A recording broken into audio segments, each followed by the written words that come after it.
Bonjour à tous. Aujourd'hui, nous allons voir comment utiliser l'activité base de données. Donc, il nous sert à créer des fiches selon le modèle qu'on va concevoir. Donc, on va ajouter une activité. On trouve base de données. Donc, voilà. On va ajouter notre base de données. Par exemple, le nom fiche. Par exemple. Euh, dans l'option fiche. On a plusieurs options. Donc, par exemple, l'approbation requise, c'est-à-dire si la fiche doit être approuvée par l'enseignant avant d'être publique. Donc, on va autoriser les commentaires. Donc, une seule fiche est requise pour achever cette activité-là. Donc avant la consultation, est-ce qu'on est obligé de mettre des fiches? Donc, aucune. Nombre maximal de fiches par étudiant, donc une seule. Non, on va pas mentionner cela, mais il est obligatoirement de déposer une fiche. Donc pour la disponibilité, on a plusieurs choix. Par exemple, disponible de la date suivante, ou bien disponible jusqu'à la date suivante, ou bien en lecture seule dès la date suivante ou bien en lecture seule jusqu'à. Donc on va pas utiliser ces champs-là et on va créer notre base de données. Donc elle est là créée.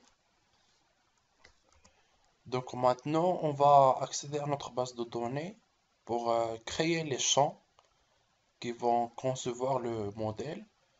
Donc on va ajouter par exemple le bouton radio. Donc le nom du bouton radio, par exemple champ 1. Par exemple, ici, c'est un champ obligatoire, donc champ requis. Option 1, option 2, option 3. Par exemple, on va ajouter.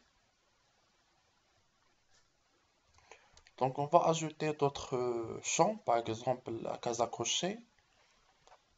Donc, champ 2, c'est un champ requis, par exemple. Option 1, option 2, option 3, par exemple. On va ajouter. On va ajouter aussi d'autres champs, par exemple le champ texte, donc champ 3, et c'est un champ requis, donc voilà, permet le lien automatique. Donc on va ajouter. Donc on va ajouter d'autres champs, par exemple le champ date, il est où? Voilà, c'est pour entrer une date dans la fiche. Champ 4, donc on va pas mettre de description.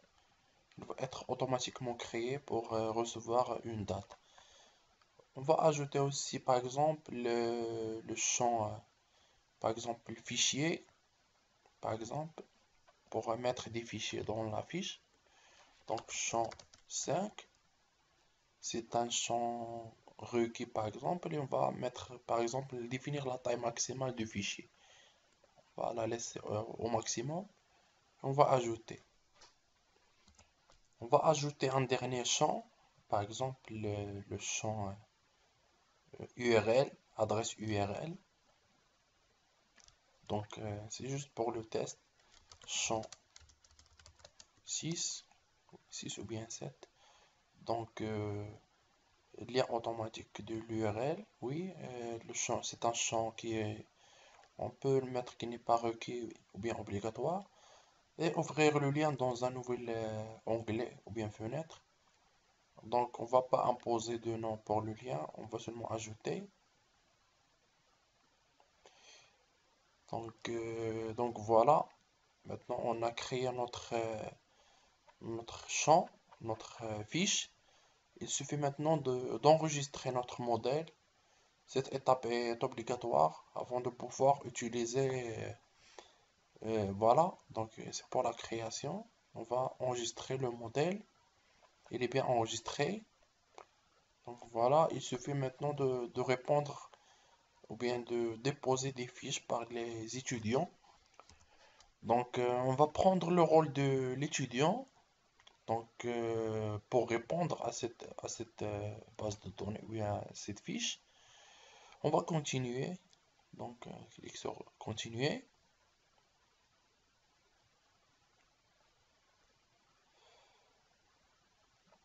Donc, on va ajouter cette fiche. Comme vous avez vu, donc vous devez ajouter encore une fiche pour terminer cette activité. On l'a mis dans le nombre de fiches requis pour terminer l'activité. Donc, aucune fiche dans la base de données pour l'instant. On va ajouter notre fiche. On va répondre donc à cette fiche-là. Donc, vous voyez le champ 1 pour le bouton radio. On a une seule réponse. Le champ 2, on a plusieurs réponses si on veut.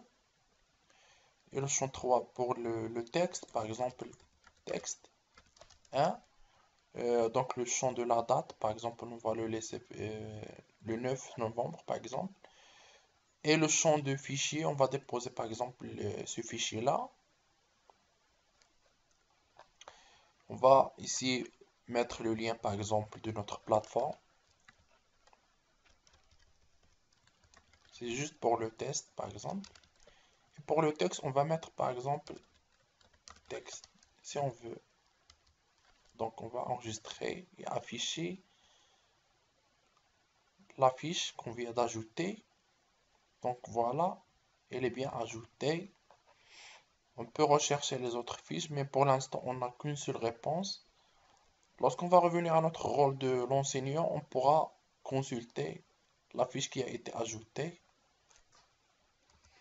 Donc voilà, l'enseignant pourra consulter les fiches qui sont ajoutées, par exemple les réponses qu'on vient de voir, le fichier qu'on vient de déposer, le lien qu'on vient de mettre. Donc ici, c'est l'affichage de fiches. On peut afficher la liste des fiches. Donc si on avait beaucoup de fiches, on l'aurait vu ici dans la liste. Donc on peut aussi exporter ces fiches-là. Donc on peut cocher les champs qui nous intéressent et on choisit le format du fichier, soit CSV, soit le document OpenOffice par exemple. Et voilà. Et on va utiliser le CSV, exporter des fiches par exemple. Donc, il est téléchargé, il suffit d'ouvrir le fichier Excel.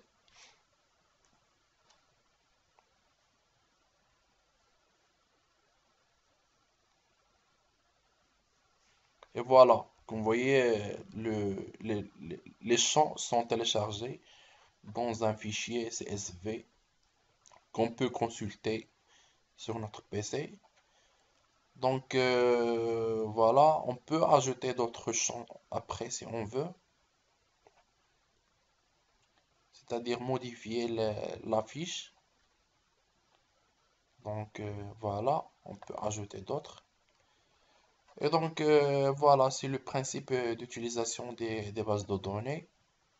On peut aussi faire la recherche, soit par auteur, soit trier par ajout, ou bien par le prénom de l'auteur. Donc, on peut faire la recherche par auteur. Donc, voilà. Donc, voilà, c'est le principe de l'utilisation des bases de données. Et je vous souhaite bon courage.